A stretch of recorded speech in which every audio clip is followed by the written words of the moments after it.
గోకులం పుష్యమే పౌర్ణమే రాత్రి చంద్రుడు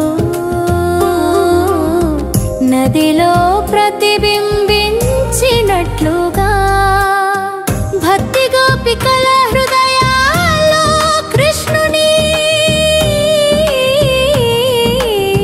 ప్రతిబింబం వెలుగుతున్నది.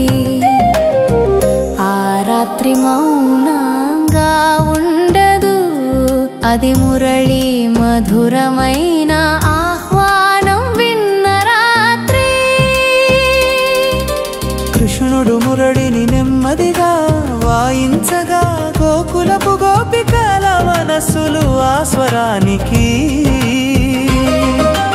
వశమయ్యాయి. ఇంటి పనులు కుటుంబ బాధ్యతలు అన్ని మరిచి వారి హృదయాల ఆకర్షణకు లోనై రాధతో సహా ప్రతి గోపిక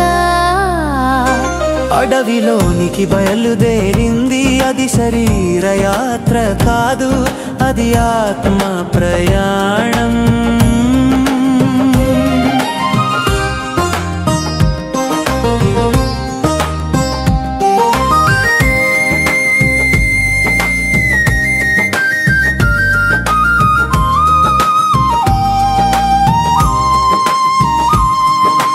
వృక్షాల మధ్య చందమామ కాంతి పోసిన అందమైన స్థలంలో కృష్ణుడు వారి సమక్షంలో ప్రబలమైన ప్రేమతో రాసలీలను ప్రారంభించాడు.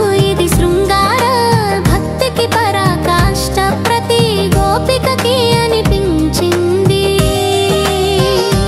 కృష్ణుడు తనతో మాత్రమే ఉన్నాడు, ఇది మాయ కాదు, భగవంతుని అనేక రూపాల లీలా.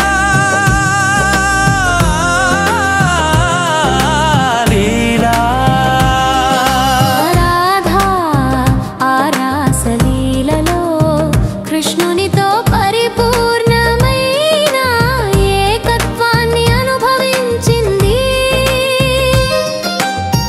ఆమె చూపులో ప్రేమ, ఆమె ఆత్మలో వినయం, ఆమె కృష్ణుని మధ్య ఉన్న బంధం మాటలలో చెప్పలేనిది.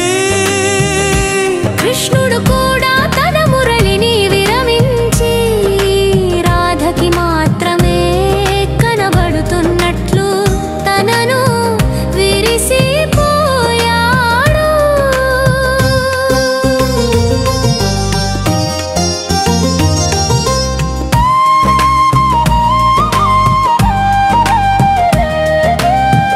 ఆ నాట్యం కేవలం శరీరాల మధ్య సమన్వయం కాదు, అది ప్రేమ, భక్తి, శరణాగతి మరియు